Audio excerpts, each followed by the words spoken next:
আসসালামু আলাইকুম প্রিয় প্রবাসী ভাই বোন বন্ধুরা, কেমন আছেন সবাই? আশা করি সকলে অনেক বেশি ভালো আছেন। আজকে সার্বিয়া ভিসার আরো একটি নতুন ভিডিওতে আপনাদের সবাইকে স্বাগতম জানাচ্ছি।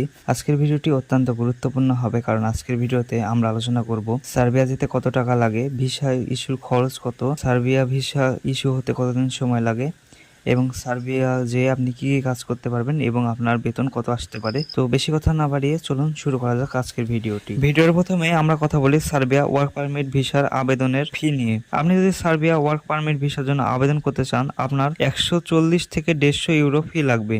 এছাড়া অন্যান্য প্রশাসনিক খরচ লাগতে পারে। এখন আমরা কথা বলবো ওয়ার্ক পারমিট ভিসা হতে কতদিন সময় লাগে। একটি ওয়ার্ক পারমিট ভিসার জন্য 28 থেকে 30 দিন পর্যন্ত সময় লাগবে এবং এটি দূতাবাসের উপর নির্ভর করে থাকে। এটি দূতাবাস চাইলে কম বা বেশি সময়ের ভিতরে করে দিতে। সব মিলিয়ে বলা যায় ওয়ার্ক পারমিট ভিসা হতে কয়েক সপ্তাহ সময় লাগে। আপনি যদি কর্মী হিসেবে সার্বিয়ার কাজে যেতে চান, তাহলে অবশ্যই আপনার জানতে হবে সার্বিয়াতে কর্মীদের বেতন কেমন দেয়। চলুন এ বিষয় নিয়ে আলোচনা করা যাক। সার্বিয়ার গড় মাসিক বেতন কাজের ধরন ও অভিজ্ঞতার উপর নির্ভর করে। সাধারণভাবে এটি 400 ইউরো থেকে 1200 ইউরো বা তার বেশি হতে পারে।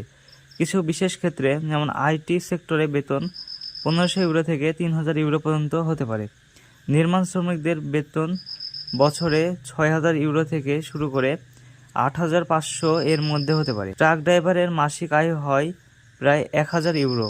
ভিসার খরচ, প্রক্রিয়াকরণের সময় এবং আয় বিভিন্ন ধরনের হতে পারে, সেটা সময়ের উপর নির্ভর করে। এটি সময়ের উপরে নির্ভর করে পরিবর্তিত হতে পারে।